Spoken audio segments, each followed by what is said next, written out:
Hey, everybody. It's time once again to enter the twisted mind of Maynard with another one of his fabulous presentations, this time on Chapter 16 in Sociology. So fasten your seatbelts. Here we go. Chapter 16 is entitled Aging and the Elderly. And I have a quote for you from Robert Maxwell, who is the head of the AARP, also known as ARP. Okay, what does that stand for? I'll wait. Okay, that's enough. American Association of Retired Persons.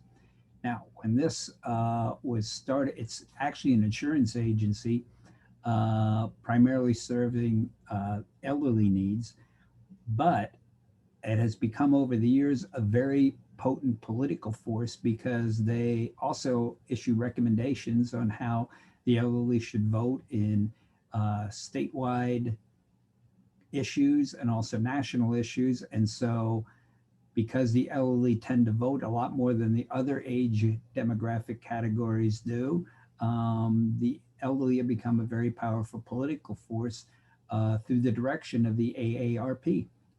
Anyway, he said, our society is getting older, but the older getting younger.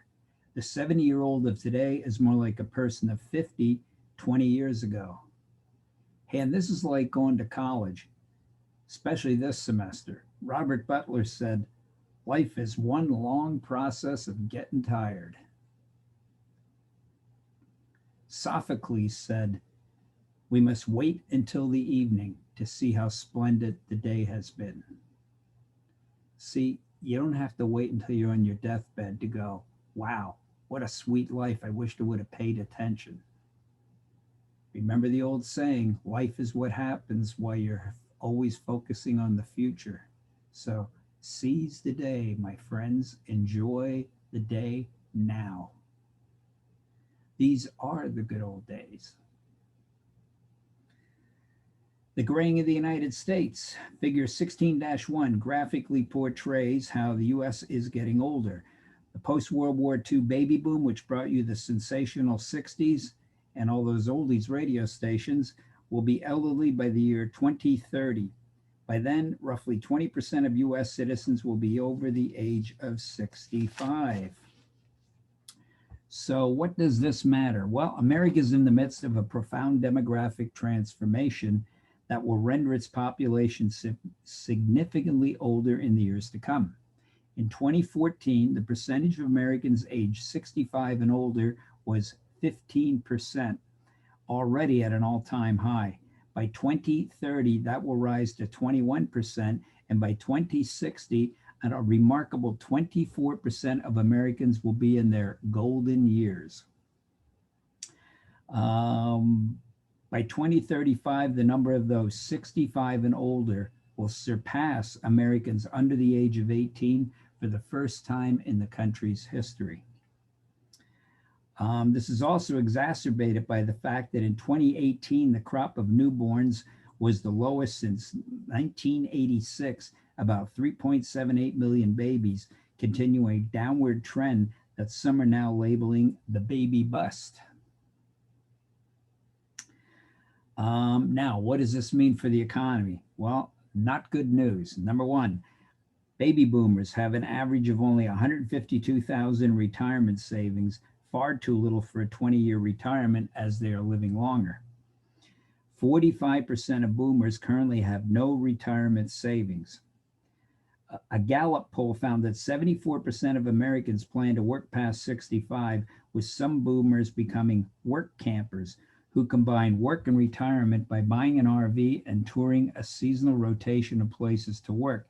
You might see them logging hours as a NASCAR usher in Florida, a security guard at a Texas oil field, taking tickets for whale watching tours in Maine, or teaching a course in Sociology 100. How will this affect the economy? Harvard's Medical School and the Rand Corporation did a study and found that for every 10% jump in the portion of a population over age 60, economic growth falls 5.5%. Nationally, the group estimated the aging of America's workforce has already lopped 1.2% off gross domestic product this decade. This may explain why the average rate of growth has been a meager 2.3% since 2009. Another vexing question is, how will America's consumer driven economy hold up when so many of us are living frugally on fixed income? And we'll talk about this in a moment, but Japan is the fastest aging society in the world. And companies such as Sony and SoftBank in Japan are marketing a line of robot puppies and robot baby seals as a balm for elderly loneliness.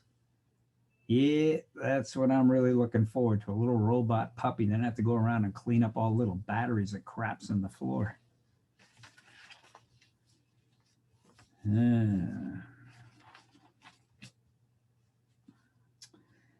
Let's see. As I mentioned, as of now, almost all high-income countries have high proportions of elderly people, Japan being the first to age out. Now, why was that significant? Because when Japan's population began to age out, which began in the early 1990s, because it was the fastest growing society in the world, it immediately slipped into a recession. Why?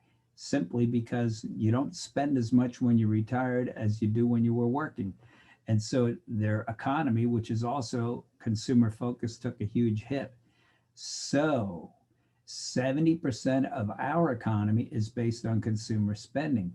What the heck's going to happen? I already gave you some data on what's already happening as the population's aging out. But you know what's going to help not rescue us, but it's going to help us is immigration. Yeah. So if we can bring in an additional 10, 20 million people for immigration, it's going to, they're all consumers. And so it's going to help offset the aging of the American population, particularly if we're bringing in young families with children. Just saying, a lot of times when people look at immigration, they don't look at the whole picture and why it's so vital to the United States economy. You may recall when we talked about immigration in the first issue discussion, I pointed out all immigrants buy things, whether they're documented or not, which all helps the economy. So this nonsense about immigrants cost us money is just not true. They spend money, therefore they all help the economy. Another growing future problem is how to support this growing number of elderly. Current workers through the Social Security tax, FICA, you will see on your pay stub, pay for today's retired. In 1900, there were 7 people over 65 for every 100 people of working age. The ratio is now about 1 retired per 5 workers. It may be 3 retired per 1 worker by the year 2030. So right now, the Social Security system is expected to go bankrupt by the year 2035 because of these changing demographics, that there's fewer and fewer workers supporting the growing number of retirees. And so the government's got to do something, and soon, because I'm counting on that cash. Damn it. Okay. Why this is critical is because there is a trust fund that supports the Social Security, but sometimes that trust fund is, so you imagine like there's this huge vault filled with cash. Nah. The trust fund really means you trust that the fund will still be there when you retire. Okay, to illustrate the effect of economic development on aging, consider that although India has 4 times the population of the United States has 3.5 million more people age 80 and over. Gerontology is a study of aging and the elderly. It is concerned not only with the physical process of aging, but also with how old age is culturally defined. And it literally means, from the Greek, geron, meaning an old person. Clever, huh? Gerontology. Okay. National Map 16-1 shows the distribution of the elderly population in the United States. Young people migrate to regions of the country where jobs are plentiful. Thus, counties with high proportions of elderly people and those that are contrasting economically, especially rural counties in the middle of the country. Florida has the highest concentration of the elderly. Pennsylvania is number 4, by the way. So anyway, a lot of people don't realize that. Arizona, of course, high proportion of elderly because so many people move there to retire. But so many people have moved to Florida to retire that I just read this the other day that Florida is considering dropping its traditional nickname of the Sunshine State to instead God's Waiting Room.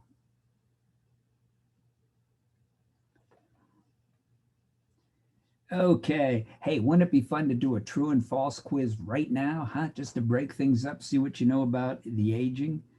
Okay. Question number 1, true, false. You got a 50-50 shot on this. The majority of old people are senile. In other words, they have defective memory, disoriented, or demented. True or false? False. True or false? All 5 senses tend to decline in old age. True, especially for a lot of us, common sense. How about this one? Most old people have no interest in or capacity for sexual relations. Yeah, that's false. You know, when I do this quiz in class, that's the only one everybody's real sure about. Oh, no, that's not true. How about this? The majority of old people feel miserable most of the time. False. Physical strength tends to decline in old age. That's true. Hey, in case you're interested, how do you keep yourself fit as you get older or when you get older, if you get older? Anyway, strike that last part. They did studies. I don't know who they is, but a study was done of different forms of physical exercise for people age 60 and over. And guess what was the most effective form of exercise? Walking? Swimming? No. Pumping iron. That's right. Resistance training, particularly pumping iron, free weights. It was found that they had a group of 60-year-olds who did different things: swimming, running, walking, blah blah blah, and one group did free weights. And they found that in just 6 months of hoisting weights, these people reversed their physiological markers of aging by 10 years. So pump that iron. True or false? Aged drivers have fewer accidents per driver than drivers under the age of 65. True. No way, you're thinking. It's true. Let's see. How about most old people are set in their ways and unable to change? You can't teach an old dog new tricks. False. Okay. How about this?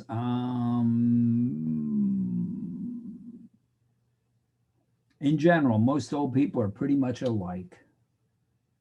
False. That's just a crazy stereotype.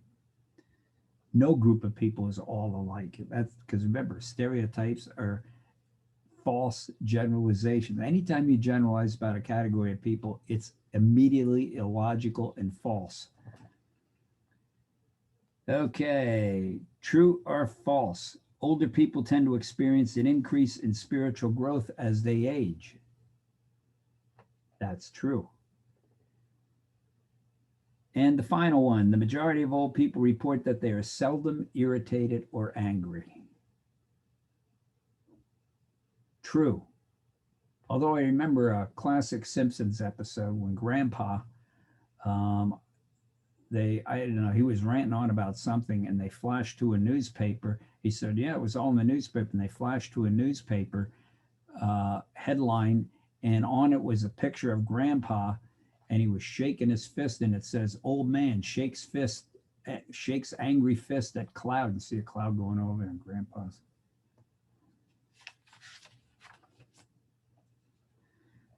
Okay. Well, depending on how you did on this exam, you may or may not need this.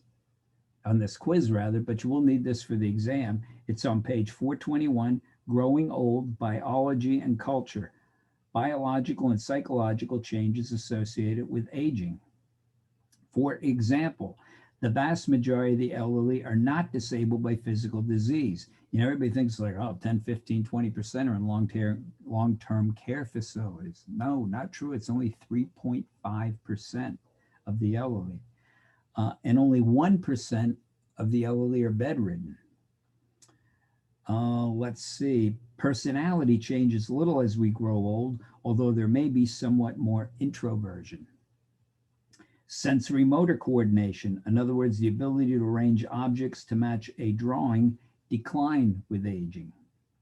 While some measures of intelligence show decline with advancing age, others, like verbal ability and numerical skills, increase with age. So if you're a first year student and you're freaked out by taking math, wait till you're a senior to take it. Solid advice, Maynard. I'm here for you. Okay. My first job as a social worker was working at the Good Shepherd home, also known as the House of the Good Shepherd.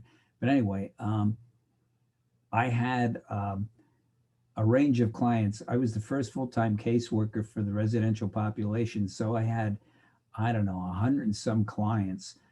And they ranged in age from 12 to 100 and something. Anyway, it was quite a daunting task. And the other thing that was pretty interesting about it, there was absolutely nothing in writing other than medical records about any of these residents. So I had to put together all kinds of files. And anyway, long story short, so there were several buildings there, including the youth building. And guess what age group lived in the youth building? That's right, young people. And there was another one everybody referred to as the old folks building, where, of course, old folks lived. So I was thinking, well, it's a quaint nickname for it. And I went down and looked at the building. That's literally what it was called in the cornerstone, chopped in there, old folks building. So well named. Anyway, one of my clients was, oh my gosh, I should say one of the residents. She was about in her 90s. And she said to me one day, so I'm in my 20s. I'm thinking, oh man, this is one of those experiences. She says to me, Maynard, when you look at me, you think I'm all wrinkled and all that. She says, but I'm not. Just my body is. Inside, I'm just as young as I ever was. You know why? Because the spirit, the soul is me, and it never ages. And went, so profound insight.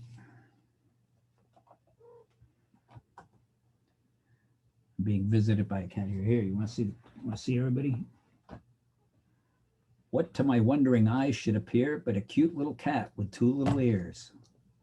Yeah, say hello to everybody. Yeah, okay. There you go. Okay. What else do we got here? On the other hand, I was thinking about this later on. There was actually an older client. He was over 100 years old. And I thought, man, look at the wisdom this 92-year-old woman imparted on me. Imagine the wisdom a person who's in his hundreds can now impart upon me.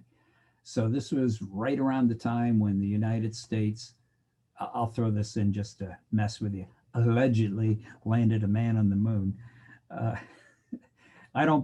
That's not a conspiracy. You know why I know it's not a conspiracy that we actually did?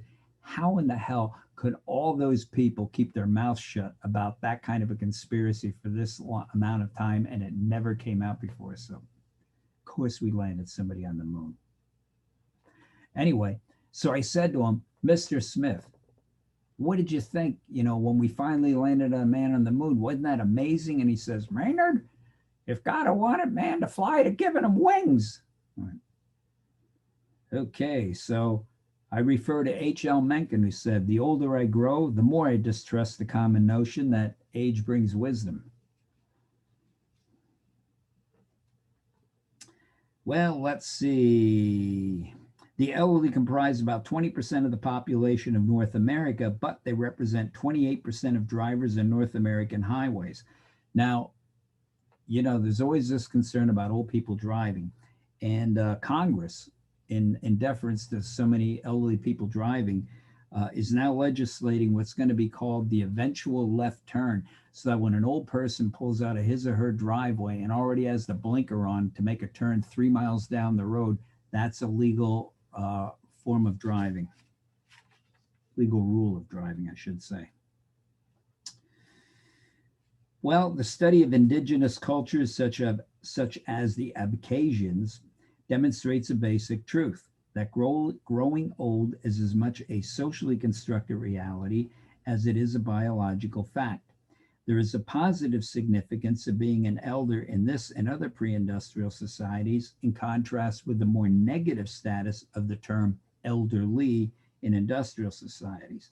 Okay, let's go back again. Traditional societies. And when did modern times begin? With the Industrial Revolution. And when was that? 1750. Yes, yes, yes. Okay.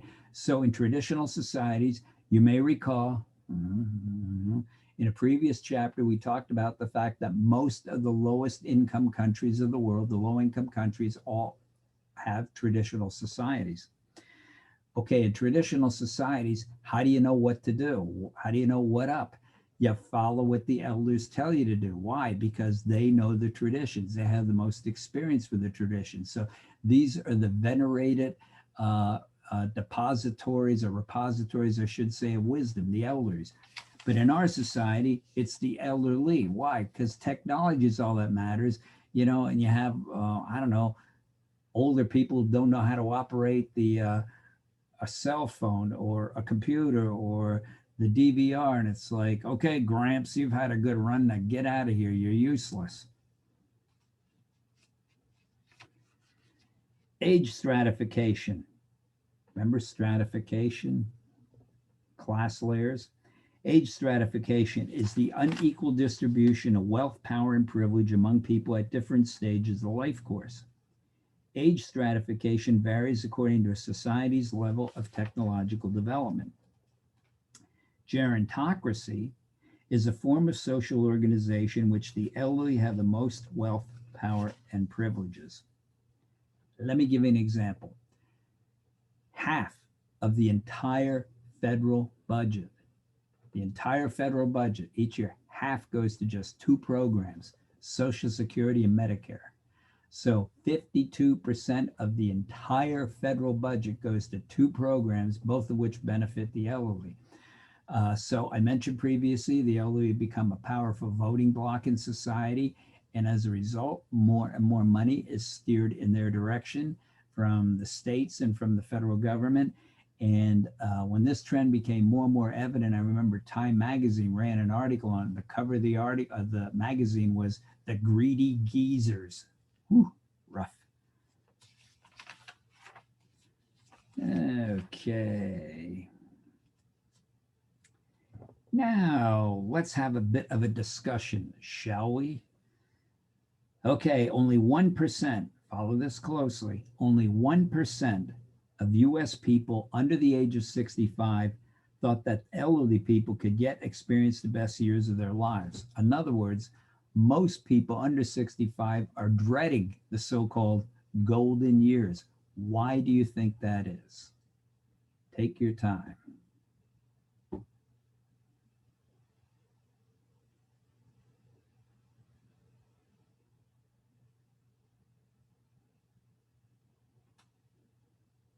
Oh, sorry. Nodded off there. Okay, for example, what do we associate with getting older? Ill health, uh, dependency. Dependency is the last thing we want in our lives because we're so focused on independence. We do what we want to do here in America. So you don't want to be dependent. Dependent physically, dependent maybe for lack of cash. As we saw with the data, about half the baby boomers have no retirement savings whatsoever. Spent it all on drugs they did, but hey, it was a hell of a run. And the other thing we associate with old age is death, of course. So none of that sounds too rosy, does it? Now, One of the things I think is interesting is long-term care facilities. And I look at them and they're all based on the medical model. The central focus is your health, your health. And of course, health is important. As Dr. Bronner once said, health is our only real wealth. And it's right, because when you're not feeling well, what the hell else matters? Nothing. So yes, health is our only real wealth. So you should take care of your health.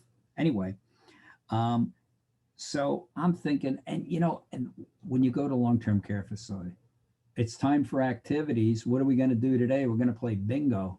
Screw bingo. I don't play bingo now. Why the hell do I want to play bingo when I go to some old folks home? Yeah. Or it's arts and crafts. Ooh, we're going to make things. The only thing I'd be interested in making maybe is pot holders. Anyway, so I'm thinking I'm going to come up with a contemporary model for old hippies, particularly old hippie professors. So what I'm thinking is, instead of the medical desk being the center of the central focus in the living area, instead it'll be a big ass bar. That's right, a bar with lots of TVs showing sports shows and tapping beers. And the other thing that what I would have is to keep down costs for drugs and pharmaceuticals, all the pot you want. And what you do is this would be good for the fingers. It would be like occupational therapy. You'd roll your own joints right at the bar and just do the same things you've been doing all your lives, baby boomers, drinking and sucking down pot. It'll be awesome. And I'd have music. And instead of they bring in these people who specialize in playing for the alien. God bless them, it's great. But I'd have the Rolling Stones would probably still be touring, so they could come around to my long-term care facilities. It'll be awesome, folks. It'll be the rockin' home for the elderly. The other thing is, I'd have a podium in every room, because this would be for old hippie professors. And I could start off the day when the nurse comes in. I'd be at my podium going, "So, did I tell you the story about?" "Yes, Maynard, you told us that story 1 hour ago. Do you remember?" "No." See, now there'd be no change for me, because I continue to tell the same old jokes every year. So who would know the difference? Well, in many respects, the transition to old age are difficult, because they reverse earlier socialization patterns by which people have moved from general to specific concerns and skills, from dependence to independence, and from local to broadly variable settings. Okay, so what does that all mean? Well, think about it. Have you ever gone back and looked at the yard you played in when you were a kid? It looks like a postage stamp. But when you were a kid, it looked like the Ponderosa. Well, my God, look at all the room we got. Now you're on, oh, geez, how do we play in that little bit? Okay, so when you're a kid, you know, you're confined to the yard. You can't get out of the yard.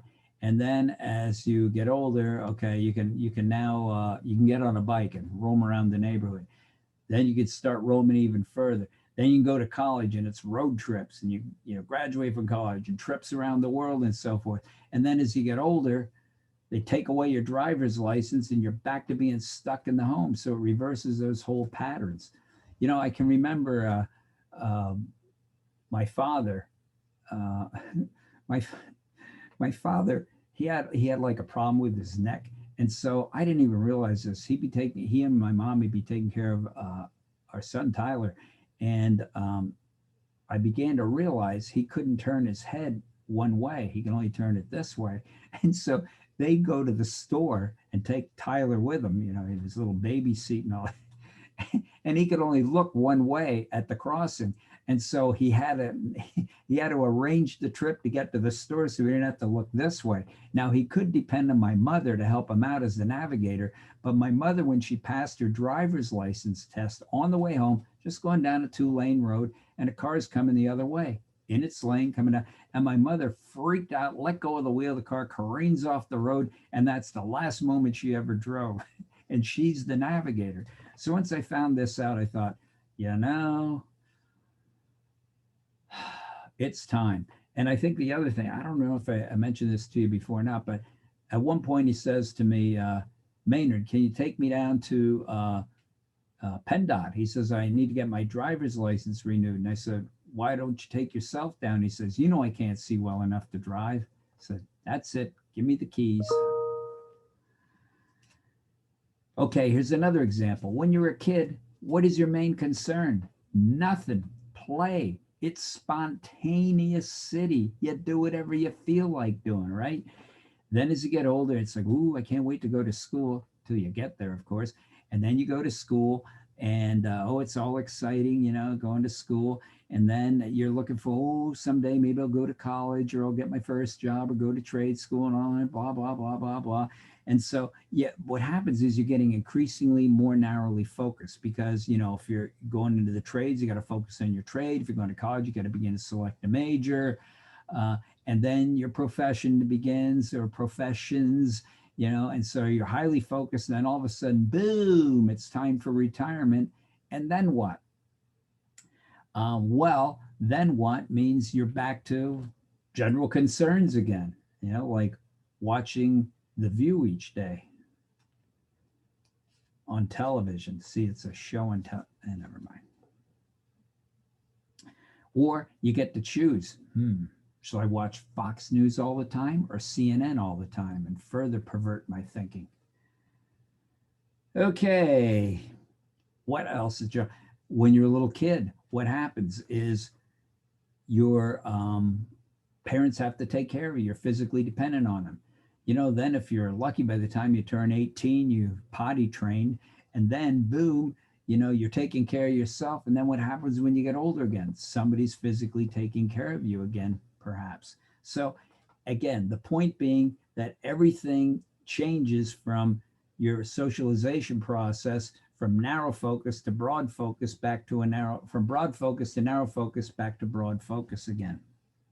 You know, it kind of reminds me of something Seinfeld once said. He said, your first birthday is just like your last birthday. He said, first of all, he said, you don't know most of the people who are there. Second of all, you need help blowing out the candles. And three, you can't even eat the cake. The essayist Sloane Crosley put it this way: life starts out with everyone clapping when you take a poo, and it goes downhill from there. Well, for the exam on page 424, please look for Finding Meaning, Bernice Newgarten's 4 personality types. Okay, now anytime you categorize people, like I said, it's misleading, it's unrealistic because not everybody can be categorized in these nice little bundles, but these categories help us to understand where people may be coming from as they reach old age.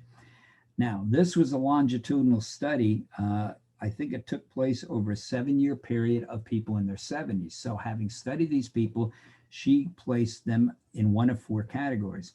First was disintegrated and disorganized personalities. This was the smallest number. Despair characterized their adjustment to aging. 2, passive dependent personalities. This reminds me a lot of first-year students. Listen to this description. See if it does. These people have little confidence in their ability to cope, seek help with even simple tasks. They're near social withdrawal and only slightly better off than the first category.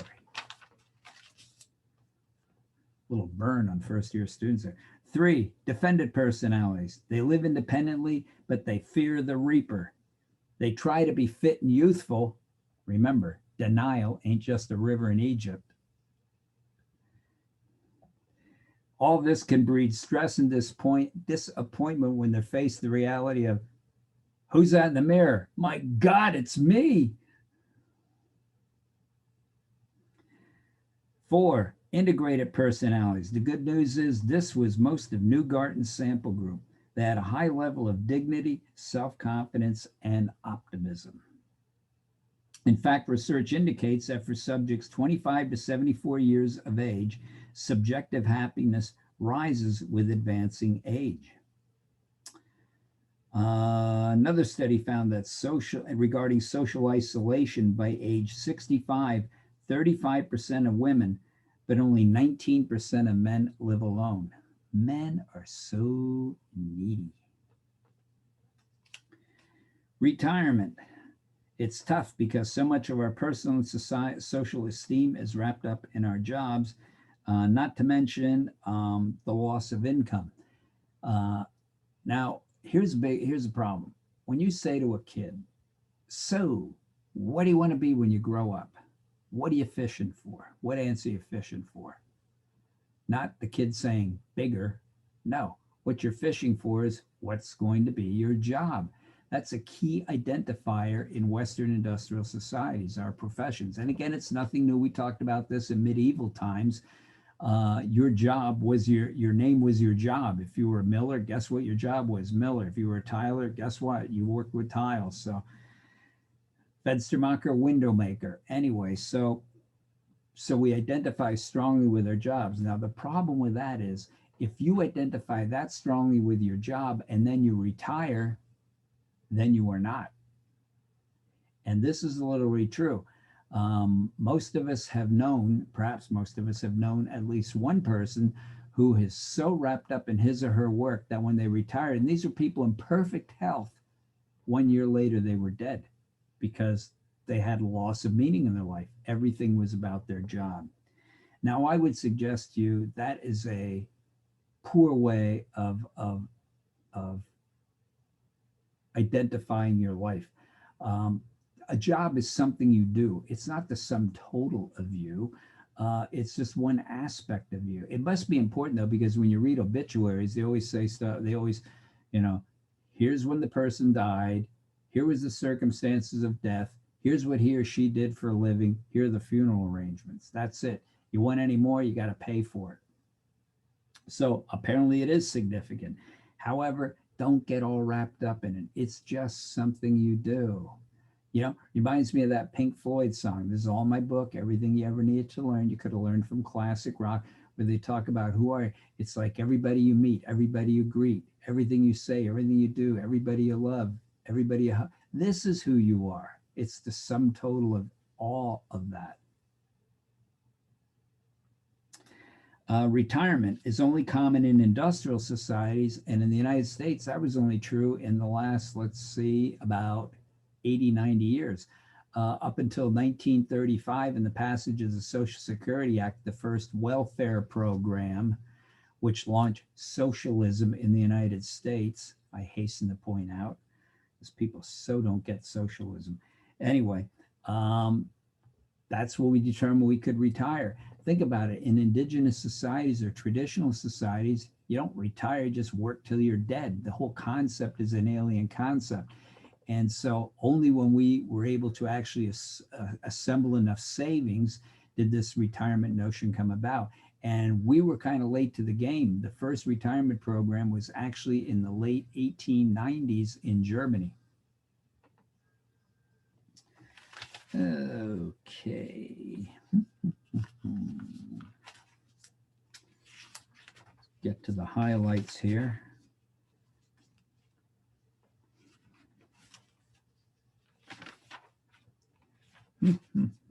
Okay, elder abuse. In the 1970s, in 1960s, there was a law passed by the federal government that established child protective services, called different things in different states and in different counties. But anyway, and the focus being on child abuse. Also in the 1960s, with the passage of the Older Americans Act, it established that every county would have an area agency on aging to oversee the elderly in the community. Now, obviously, some of the more sparsely populated counties, Pennsylvania may share two or three counties may share a single area agency on aging. But the idea is to look after the elderly, that the federal government has a responsibility not only protect the interests of children, but also the interests of the elderly. In the 1980s, there was growing awareness of elder abuse taking place, and as a result, most of the area agencies on aging set up elder abuse units. Studies have found that 1/3 of the elderly are abused by their adult children at home. Spouses come next in terms of abuse, with self-abuse from neglect being the third cause of elder abuse. So the point being, if you have an elderly next door neighbor living by himself or herself and you suspect the person suffering from neglect, call the area agency on aging and they will intervene and help out this person. That's their job. Now, why would one third be abused by their adult children? Well, the theory, again, this isn't an excuse, it's an explanation. It's trying to understand it. It's frequently connected with the stresses of caregiving associated with the so called sandwich generation. So think about it, elderly are living longer, kids are waiting longer before they marry, many are living at home after they graduate from high school or college. And so you have the parents in the middle still having to try to get the kids out the hell out of the house. And then you also are taking care of your elderly parents at the same time while you're also going to work. And so, and particularly what if your kids are younger? You're hustling them around to soccer games and school events and this and that, and taking care of your elderly parents. So it can be really overwhelming. And they react sometimes by taking out their frustration and fatigue on their elderly parents. Okay, starting on page 430, you need to know the theoretical analysis of aging, beginning with structural functional analysis. Now, I take that back. You need to know it, but not for the exam. So I'm going to explain this because it leads into what you do need to know for the exam, which is the symbolic interaction approach to aging. The structural functional analysis focuses on what's called disengagement theory. The idea is it provides for an orderly transfer of occupational roles and functions from older to younger from societal members. So here's the example. Disengagement theory would argue for mandatory retirement. The argument being, if we knew predictably that as soon as a person turns 65, he or she must retire from the workforce, it would make it very predictable for the particular company, very predictable for society in terms of arranging to have enough funding available for Social Security purposes and so forth. So it would, again, think about structural functionalism, maintain stability. Disengagement theory with mandatory retirement would, create more stability economically and so forth. So instead of, hey, you can retire when you want, or you could even wait till the age of 70 in the case of people in my generation, and then collect your full Social Security benefits while you're still working. How do you predict that, when you're a company? So, or the federal government in terms of what the federal outlays are going to be for Social Security. Well, the critique of this is many elderly can't afford to disengage, do not wish to disengage, or are so incompetent as to have to disengage. So I mentioned this earlier in the course, as I'm sure you'll remember. In mandatory retirement says at the age of, 66, you have to retire. It's kind of nutty because it says, the day before when you were still 65, you were totally competent to perform here, but today it's your birthday, you're 66, you're out of here. Also, the socioeconomic costs of providing for the disengaged may be greater than if they were still working. Okay, so to give you that example of somebody who's receiving their retirement benefits, Social Security retirement benefits, and still working, as they are working, those people are still paying the Social Security tax. They're still paying income tax. So, when they fully retire, all of a sudden it becomes much more of a drain on society. And while they were working, they were most likely on some sort of an employer-provided medical plan, if they were fortunate enough to have one. Now, when they retire, they're going to be dependent on Medicare. Again, more federal outlays in cash. So what you do need to know for the exam is the more updated theory, which is on page 430, symbolic interactionist approach, which is aging and activity theory. And it's a reaction to disengagement theory. Research indicates that personal satisfaction in old age is strongly correlated with high activity levels, and there's a great deal of individual variability in this regard, of course. So as people grow older, they substitute new activities to replace those lost activities that were related to employment. So when people retire, they finally get to do the things they didn't have the time to devote to when they were working, like, I don't know, gardening or hobbies they always wanted to do, or perhaps travel or playing more golf or more volunteer work.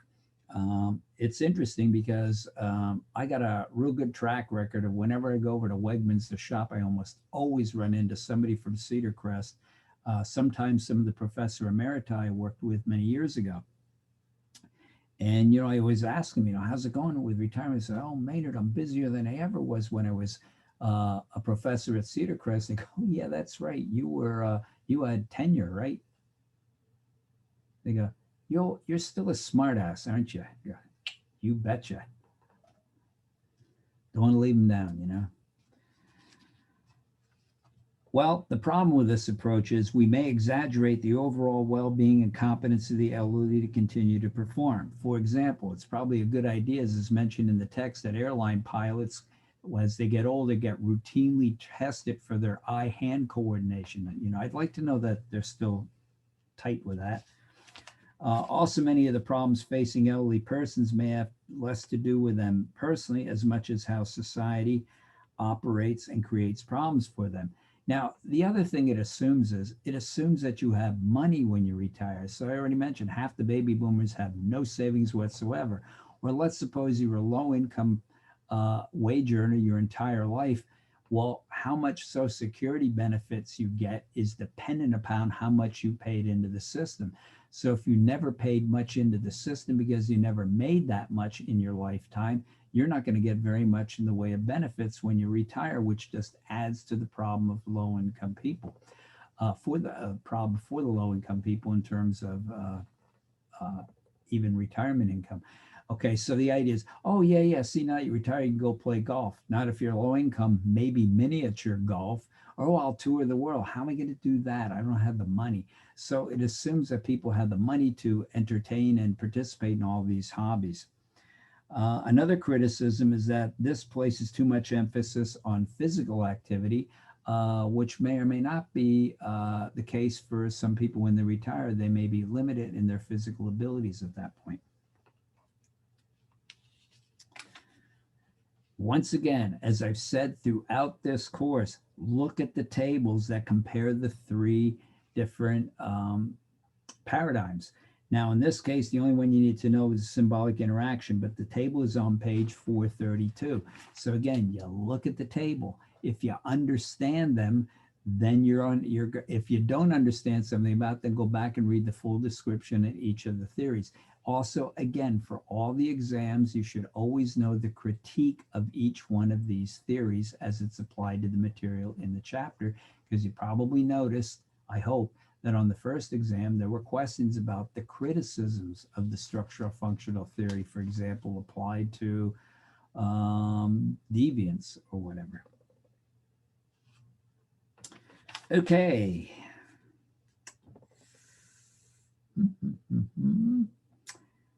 Simone de Beauvoir said regarding ageism, ageism is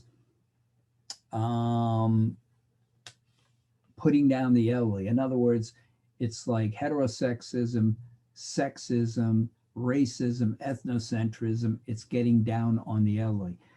Simone de Beauvoir said, let us recognize ourselves in this old man or that old woman. Now, the point being, okay, it's not acceptable, but I get that how people will often see others as us and them. And so if you have white skin, you say, well, they're them because they're dark skin. Or if you're from this country, you see them as from another country. But how is it us and them when it's the elderly? The elderly is you if you live that long. You're dissing yourself in the future. Death and dying, one of my favorite topics. Why? Look how often I die when I tell a joke. Nobody dies more than me, or better.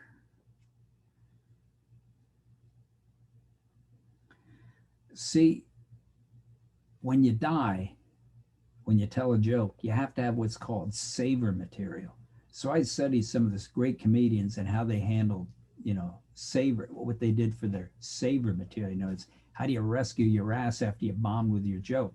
Now, I bomb so often, probably my saver material is better than the actual, clearly better than the actual material.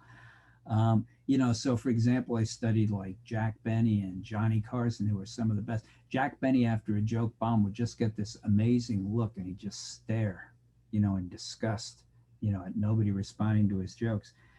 And Johnny Carson would do things like he'd tap on the microphone and say, "Is this thing working? Did I just say a joke? I'm just checking, is this thing working?" So one of my favorite saver materials, now you have to imagine this. I tell a joke and I'm looking around the class and everybody is just like this, with a bit of slop coming out of the mouth. I just tell a joke and going, and they go. So my saver material is, I say, you know what? You look just like a still life oil painting right now. In fact, it looks like a painting of the Last Supper, and I feel like I'm Judas. And nobody gets that either because, first of all, they don't know what the painting of the Last Supper is. And second of all, they don't know who Judas was. So, whatever. While today death is associated with old age, a century ago, death was common at any age. For example, ever hear Abraham Lincoln, Civil War, top hat, Emancipation Proclamation? Nah, okay. Republican Party. Republican Party, interesting claims because of Lincoln, they're the party of civil rights. Yep. Only 1 in 4 sons born to Abraham and Mary Todd Lincoln lived to adulthood. So again, old age is not a given. That's why you don't know what's going to happen tomorrow. They always say, live your life as long as though as today was your last day. And I mean, it makes sense. You think about, what if you were told you had 3 weeks to live? Wouldn't you do things differently? Wouldn't you live things different? Wouldn't you love differently, live differently? Well, pretend that's the case. Why wait till that to happen? Live like that now. I always think about death. I thought a great metaphor was one time I was watching a coach get interviewed, and he just got hired by, I don't know what professional football team. But anyway, he had a great line, and he said, "How does it feel?" The reporter says, "How does it feel to be the new coach of the blah, blah, blah football team?" And he said, "I've already been fired. The date just hasn't been filled in yet." Yeah, just like death. Sociologist Talcott Parsons said, "Death itself is clearly among the biologically normal phenomena, and the changes which are inseparably connected with the passage of time are equally so. Even so, it has sometimes been said that we Americans do our best to deny the reality of death. The most important point," he says, "seems to be that we as Americans cannot glorify death simply because we so much value achievement in this life, and death necessarily puts an end to that achievement." The modern avoidance of death is evident in the loss of the traditional custom of writing your own epitaph. Today, even writing a will is avoided, as 2/3 of people die without a will. Well, if I write the will, I'm going to die. Let me tell you something. You're definitely going to die, so you might as well write the will and save everybody the hassle of trying to get your meager savings into their pockets. I already wrote my own epitaph, and it's, "He came, he saw, he joked, no one laughed." Could be somber.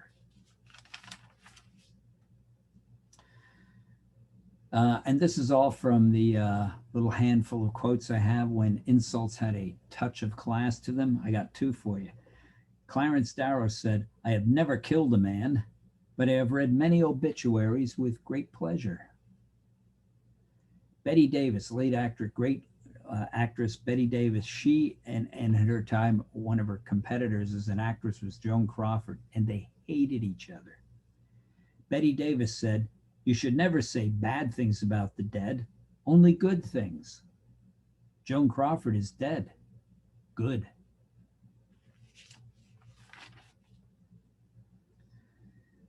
Okay. Attitudes toward death are partly a matter of whether or not one believes in life after death. Kind of makes sense. About 70% of US adults claim that they do.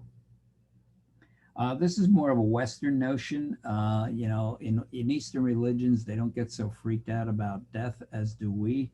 Anyway, um, but it kind of makes sense if a person is an atheist and believes that when one dies, your entire consciousness is extinguished and that's that. No wonder they'd be freaked out about death. But if this is reassuring to you at all the world's Western religions and even the Eastern religions in a way assure you that you live eternally. The body comes and goes, but you don't. You live eternally, which complicates Social Security retirements even more. Well, confronting our own death and bereavement. On page 435, you need to know for the exam Elizabeth Kubler-Ross's stages of death and bereavement. Now, you'll notice there's a little discussion about it in your text, and not everybody agrees with her stages. Although I got to tell you, in my experience as a social worker and in life itself, these stages are pretty accurate portrayals of what people go through. And so I'll go through the stages. Imagine I've just been told I have terminal cancer. So the first stage is denial. Oh, not me. You must have the wrong medical records. Not me. I'm not the one who's going to die. Next is anger. Why? Why me? I've sometimes led a good life. I occasionally help people out. Why me? Dylan Thomas said, do not go gentle into that good night. Rage, rage against the dying of the light. Then comes negotiation. Negotiation in the sense of divine intervention. I know I didn't go to church often. In fact, I only went on Christmas and Easter, but if you let me live, oh God, I will, from now on start going to church more regularly. And this time I won't take money out of the offering plate. I'll put some in. W.C. Fields, so I mentioned, one of the great comedians in the 40s and the 50s, 30s and the 40s, I should say. He was known as an atheist. He was known atheist, I should say. And on his deathbed in the hospital, a friend came in one day, was visiting with him, and there he was looking at the Bible, opening the Bible. And his friend said, Bill, what are you doing? And he's looking through the Bible. He says, looking for loopholes. W.C. Fields was pretty funny right to the end. One of his standard running gags was when he'd do stand-up, this was at a time when Philadelphia was just getting dissed all over the country as being some second-rate city. And so he'd always say somewhere in his comedy routine, on the whole, I'd rather be here than in Philadelphia. Well, on his gravestone, it says, on the whole, I'd still rather be here than in Philadelphia. Leave him laughing, I say. It reminds me of sometime, well, I'll get to this in a moment. The next stage is resignation. So I gradually accept the fact that I'm going to die, or at least my body is, and then comes acceptance. And with that acceptance comes inner peace. Hospices are very effective in helping people to have a good death and work through to the acceptance stage, as well as to help their family work through to the acceptance stage. Now, here's another interesting thing. There's been a lot of work done recently with LSD in helping people work through who are, terminal, helping them work through to the acceptance stage. It's been highly effective. I get it too, because man, I remember sometimes when I tripped, I thought I was going to die. Well, in a book by Kubler-Ross, she said, death is a subject that is evaded, ignored, and denied by our youth-worshipping, progress-oriented society. It is almost as if we have taken on death as just another disease to be conquered. Heraclitus said, out of life comes death, and out of death, life. Out of the young, the old, and out of the old, the young. Out of waking, sleep, out of sleep, waking. The stream of creation and dissolution never stops. I feel it's necessary to preface this quote by Woody Allen by noting he was a comedian. He said, I'm not afraid to die. I just don't want to be there when it happens. Joseph Campbell, the great mythologist, said, one can experience an unconditional affirmation of life only when one has accepted death not as contrary to life, but as an aspect of it. And so, it reminds me that Tibetan Buddhist monks early on in their training are trained to focus on your death, not just death, your death. And once you accept it, the rest of your life will be like, it'll be awesome because you're already comfortable with death. Yeah? And it's true. Yeah. Don't fear the reaper. Understand we live forever. Our souls go on forever. Consciousness is not extinguished, it goes on forever. So, no problem. Enjoy your life. Here's another one from when insults had a touch of class.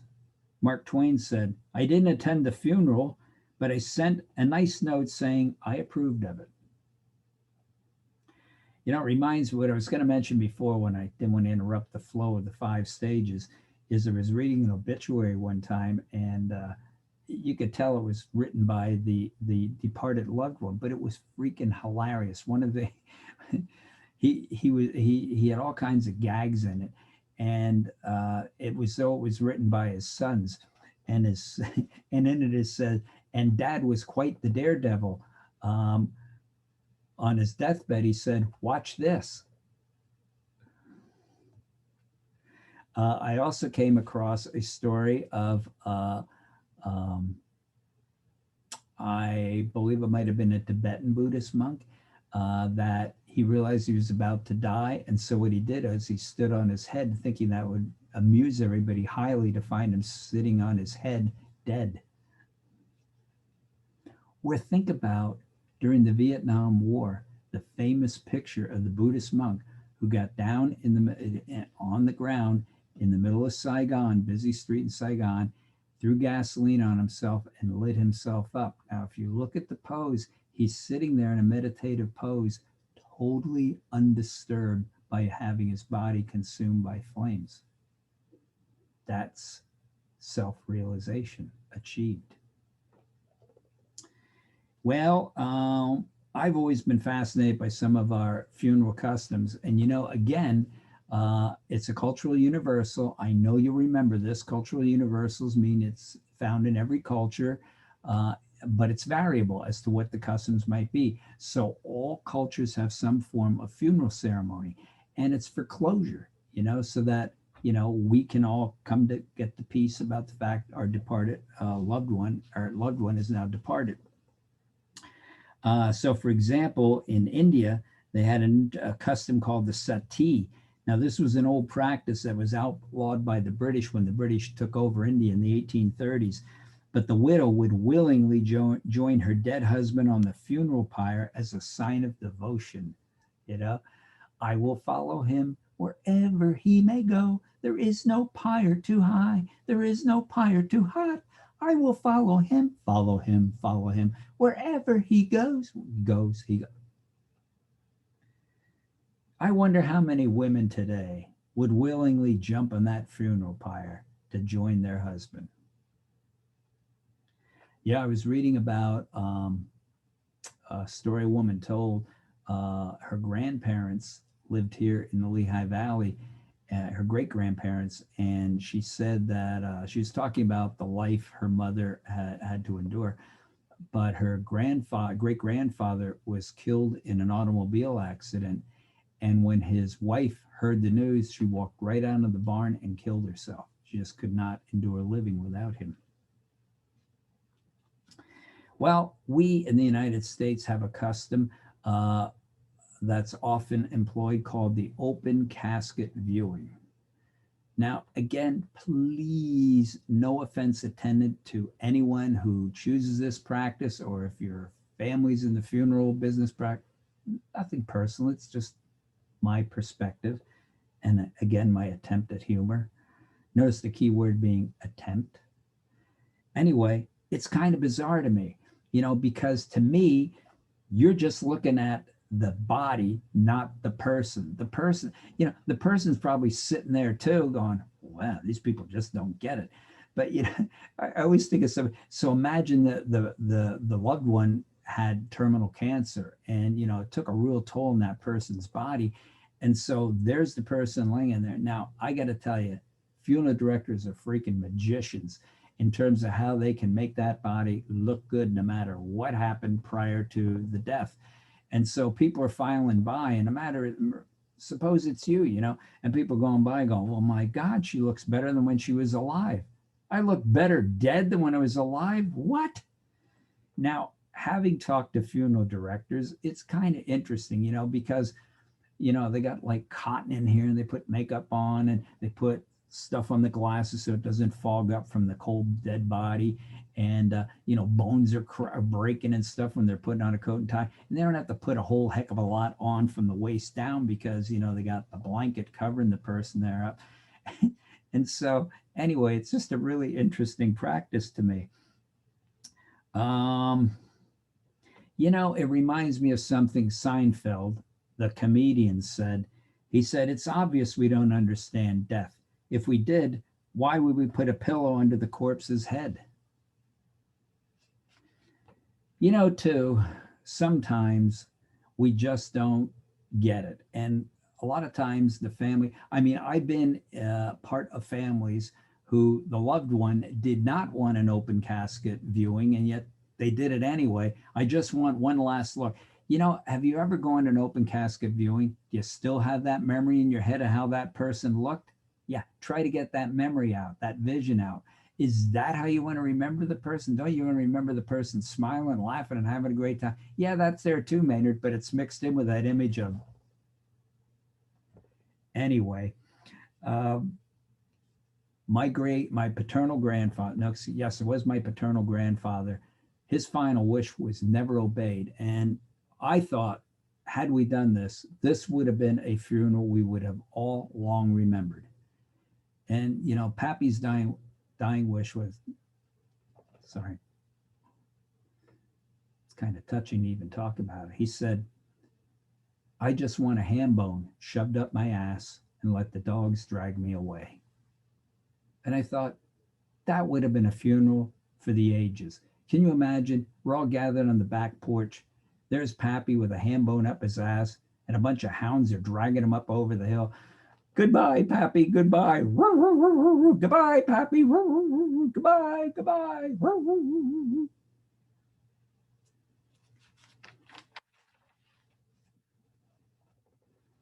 Pico Iyer said, death, after all, is the only reality that never lets you down. Well, let's finish off and pretend we're having a discussion, but you could think about this. How old is too old to, for example, go camping? Oh, no problem, no problem. Yeah, Pappy and Grammy want to go camping, let them go camping. Yeah, okay. What if you have to carry the backpack and the tent and all that, huh? How old is too old to have children? I know you're all going to get into the biological thing. Well, the biological clock ticks, and there's only a certain age in which women can have children. But that depends on the woman, because I forget what country it was in, but I was reading about a woman who had something like 60 some kids, and she was in her 60s and was pregnant again. I'm thinking, man, here's a woman who needs a hobby. And I thought, wait a minute, she has a hobby. Now, how did she have that many kids? It's because she had quintuplets and triplets and quadruplets and whatever, and a lot of the kids were farmed out to relatives and so forth. But and there are obviously fathers who are in their 70s and have children. So now I know you're thinking, well, my God, how can these people take care of their kids when they're in their 70s? Get this: in indigenous cultures, young people do not raise their kids. The old do, the elders do. Why? Because they realize you don't have a clue how to raise your own kids. So the elders raise their kids. So, I think I might have mentioned this before. Who the hell knows? I might have mentioned this before, but I watched my parents. They were much better parents with my kid than they were with me. Look at me. How old's too old to have sex? Oh, I know you're thinking, never too old for that. I remember in long-term care facilities, they used to forbid conjugal visits. And they used to also have this rap about you couldn't have booze and all that, or they'd meter out how much booze you could have. Not in my long-term care facility. You can be falling down drunk. I wouldn't care. I couldn't care less. You go for it. It's your life. But anyway, so now they're loosening that up and conjugal visits take place, and because women outlive men, when you're a guy in a long-term care facility, you could be quite the player because, you're one of the few guys. Anyway, it reminds me of that old expression, there may be snow on the roof, but the fire's not out. How old's too old to go to a rock concert? Well, the way I figure it, it'd be great to have older people go to the rock concert because, going to a rock concert is hard on your ears in terms of the decibels being blasted out by those rockers. And so old people's ears, boomers' ears are already shut so they could sit down in the front near the speakers and spare everybody else the pain. How old's too old to wear a skimpy bathing suit? Oh, that's where you draw the line. Nobody wants to see that. Nobody wants to see those wrinkles. Sex, we don't care. Kids, okay. Skimpy bathing suit, no way. How old's too old to get drunk? Never too old. Which reminds me of yet another story, another one of Maynard's amazing anecdotes. This one is about my maternal grandfather. My maternal grandfather, he had a bit of a drinking issue. Not a bit, he did have a drinking issue. And Pappy, at the time when I was a kid and my sister were kids, they had what are called blue laws in Pennsylvania. And blue laws were, because this is the Sunday school state, blue laws were that no business could be open on a Sunday. Alcohol could not be served on a Sunday in any public restaurant or anything.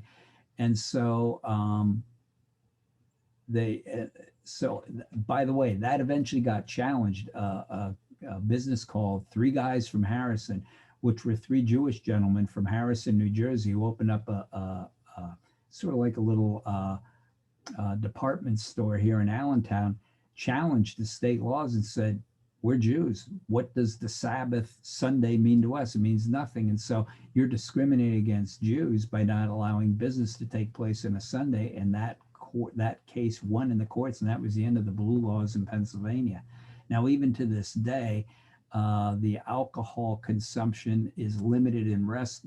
You have to sell X amount of food in order to serve alcohol. But going back to the blue laws days, how did Pappy get around this? Because Pappy was so alcohol dependent, he'd start getting the shakes if he didn't have a drink. And he couldn't drink at home because my grandmother wouldn't tolerate it. And so what did he do? He joined every private club between Allentown and Reading so that he could always find a drink. So he belonged to the Moose Home, the Fraternal Order of Eagles, every Rod and Gun Club. And so that way Pappy could always find a watering hole on a Sunday. So here was a typical Sunday morning.